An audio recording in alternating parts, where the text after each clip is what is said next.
dia, meus amados irmãos, que a graça e a paz que vem da parte do nosso Deus, da parte do nosso Senhor e Salvador Jesus Cristo, possa habitar em cada um de nós, nos fazendo sempre crescer, prosperar espiritualmente, sempre em direção ao reino dos céus para fazer a vontade de Deus. Sempre no exemplo, no modelo nos deixado pelo nosso Senhor e Salvador Jesus Cristo. Meus amados, hoje, segunda-feira, segundo dia aqui da nossa lição bíblica diária, vamos então aqui para as duas perguntas de hoje, a pergunta 3 e a pergunta 4, mas antes disso vamos só recapitular rapidamente o que nós vimos ontem, para dar continuidade, nunca perdendo de vista o contexto, Porque quando a gente perde de vista o contexto bíblico, a gente acaba se perdendo da mensagem, Pois bem, ontem, antes de recebermos o convite lá em Isaías capítulo 2, para andar na luz do Senhor, esse convite é feito lá à casa de Jacó, mas também a cada um de nós. No finalzinho do capítulo 1, nós vimos que o Senhor deixa claro que a cidade, a partir de Jerusalém, o povo de Israel tinha se feito como uma prostituta e se tornado um povo homicida, Um povo homicida. Antes era uma cidade fiel, um povo de justiça, e andava na retidão, mas haviam se tornado em homicidas e como prostituta, O povo como uma igreja, como uma mulher prostituta.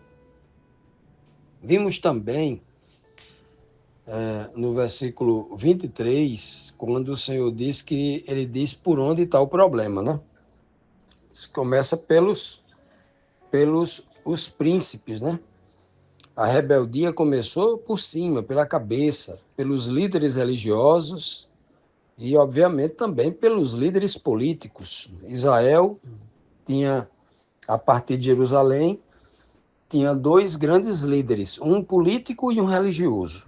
Apesar que o político também tinha que ser um homem religioso, Que era o rei.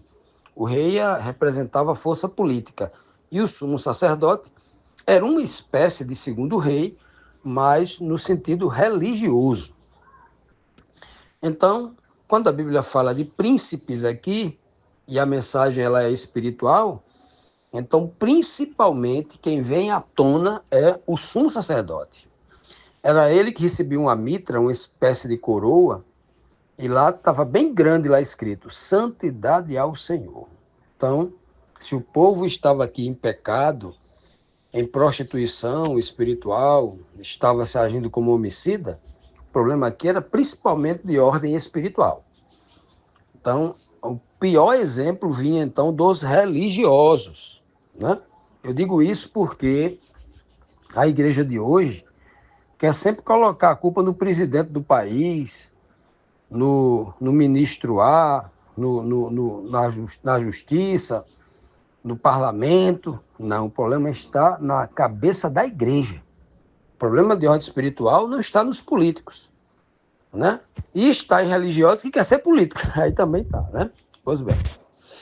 Então, dando continuidade a esse raciocínio, vamos então para a primeira pergunta de hoje, a pergunta 3, que diz assim: que providência o Senhor promete tomar diante desse fato que a igreja havia se tornado, o povo de Jacó havia se tornado uma prostituta, A sua liderança rebelde como ladrões, Então, qual é a providência que ele promete tomar contra isso?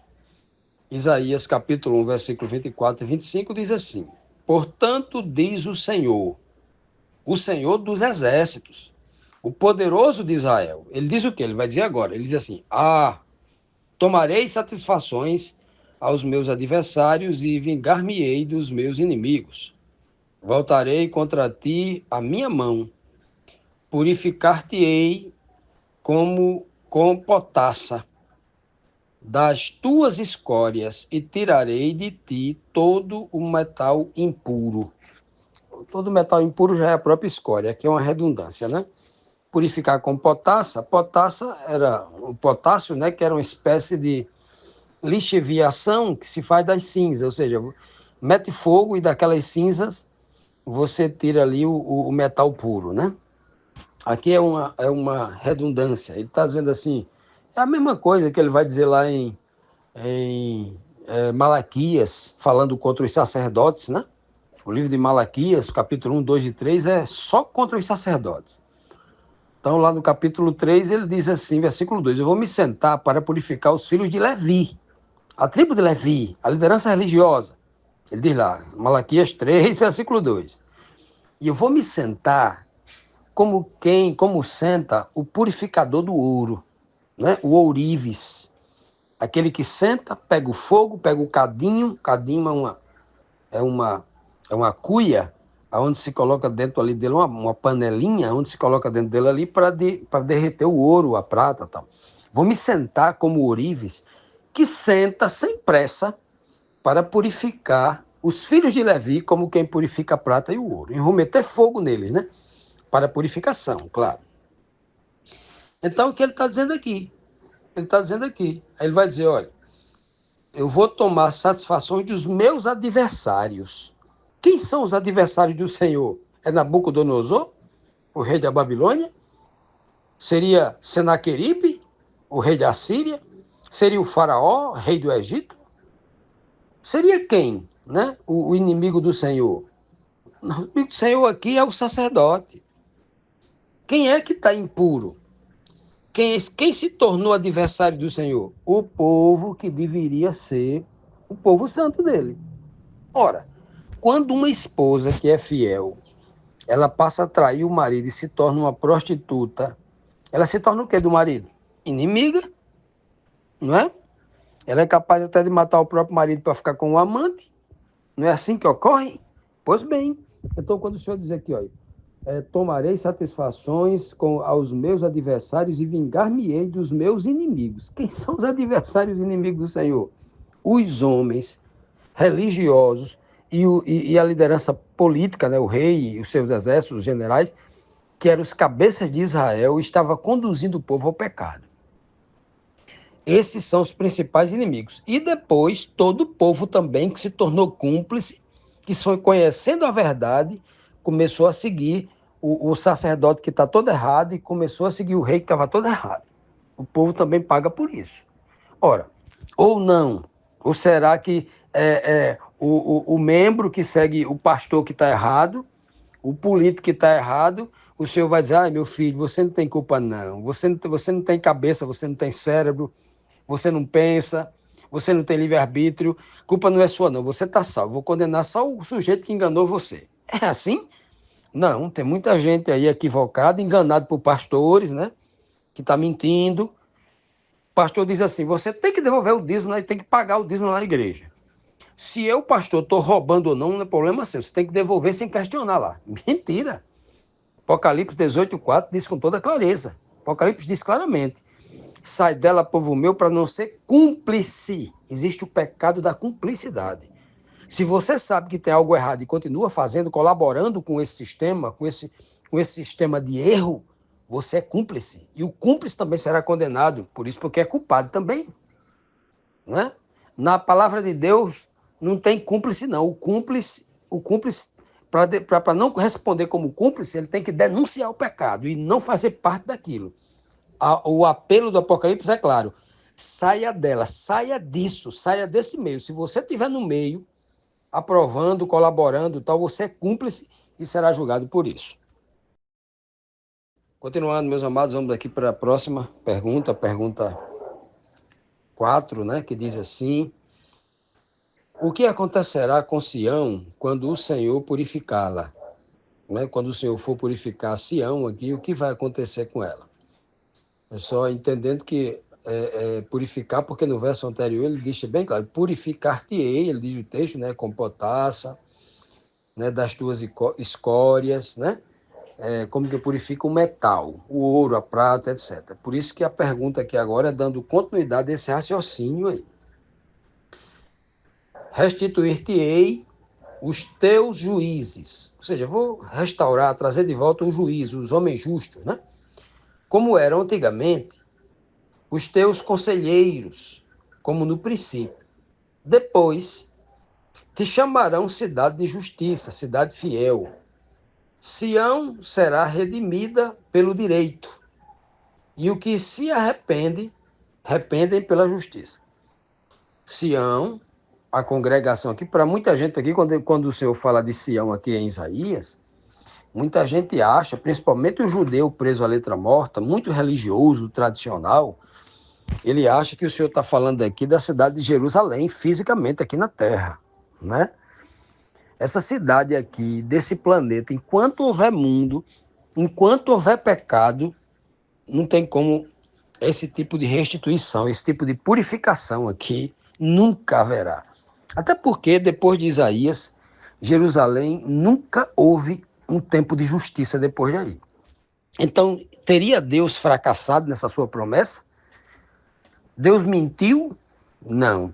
Porque ele está falando aqui, Sião, uma tipologia da verdadeira cidade de Deus, o reino de Deus restaurado, depois do retorno de Cristo em glória, quando ele estabeleceu o seu reino eterno, onde o homem não vai morrer mais, onde esse planeta não vai definhar como está definhando naturalmente, né?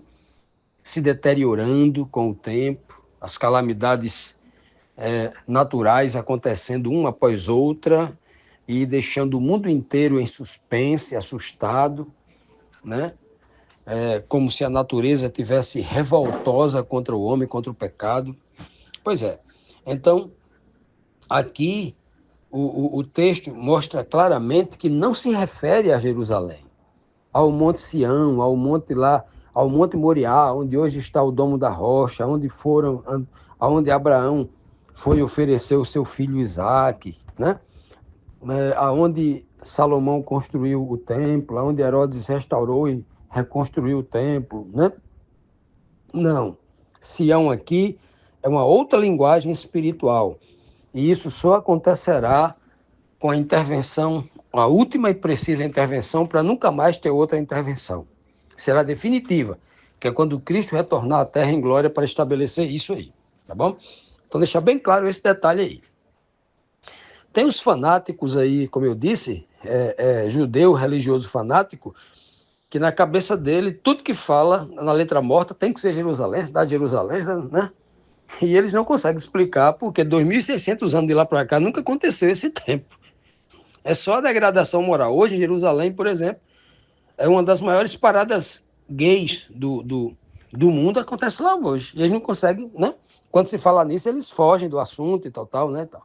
Isso eu estou explicando aqui o problema da religiosidade. A religiosidade cega, ela não consegue enxergar as coisas. E a gente não pode ser religioso cego, senão a gente não consegue entender as palavras de Cristo. A palavra espiritual dita a todo ser humano, independente do quem seja, do que tem que fazer, do que tem que ouvir, do que tem que praticar. Que essa é a essência do que Isaías está tentando dizer aqui, né? Eu vou restituir os teus juízes, ou seja, vão ter pessoas justas. E no reino de Deus, todo mundo será juiz, todo mundo será justo, né?